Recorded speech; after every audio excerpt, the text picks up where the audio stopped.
This is Sam from Samurai Minis. I'm just making a short video here to show the comparison between two trucks that are exactly the same, but one's been lifted, the one on the right as we look at this picture, and the one on the left is what we started off with.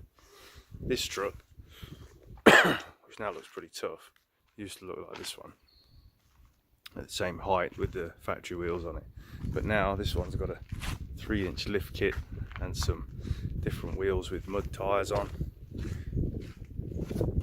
which now looks way better.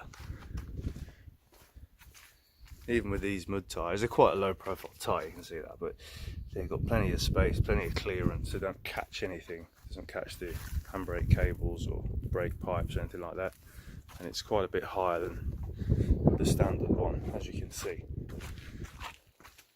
It's a more attractive looking truck now. So that's just a quick one to show you the difference.